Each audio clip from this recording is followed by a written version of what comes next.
What is going on, guys? My name is Tubby, and we're talking about something a little different in this video because it is The Miz. Now, The Miz used to be this guy in the WWE who, even though he may not have been the best wrestler, was very good on the microphone. And that wasn't always the case with The Miz, but he grew and grew and got better. And he was one of the guys that benefited from being in a tag team.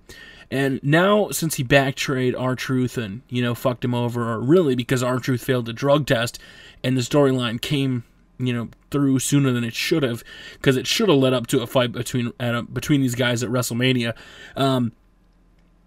it kind of leaves us wondering, how can The Miz go from last year being the most must-see WWE champion, and I only say that because that's how he says it, to now being scared and walking around and looking for bodyguards. I think it was Marcus that said the other night on Twitter, he's like, what better way to show your champion is being a big pussy now? And I have to agree with that.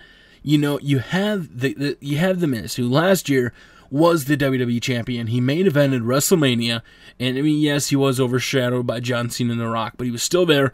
He came out victorious at WrestleMania, and now he's just, what is he doing? He's jobbing it with R-Truth, and he's still got a pretty big role, on WWE programming, which is good. He hasn't just fallen back into nothingness, because the segment is still pretty good. But it almost makes you wonder, the way they're building it up, is if R-Truth is going to get the better of The Miz, or if The Miz is going to, come out on top. Because if it was me, I like what they're doing with R-Truth. They had him where he was good R-Truth, and then he went bad. And, now they're kind of switching him back, which, I guess some people are like, he did so good with the little Jimmy thing. And, I remember one of the funniest segments of the year was when fake little R-Truth was there with R-Truth and Triple H during the summer. I thought that was hilarious, and I liked the whole little Jimmy bit. So in my opinion, you kind of have a tough situation to make.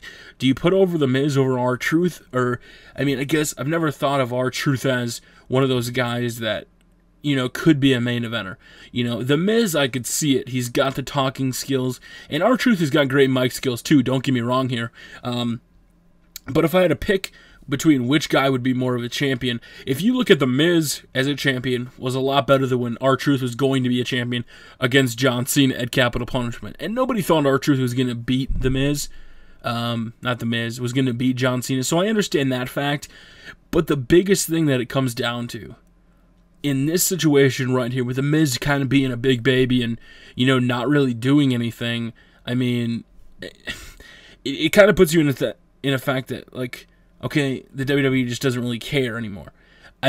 Unless they're building to something, and what I'm having a hard time understanding is, where they're going with this whole thing.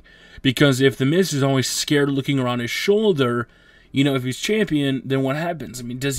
He's not as credible of a champion, if you think of it that way. And in my personal opinion, if you're scared of R-Truth, something's wrong. Yes, he's weird. Yes, he's crazy.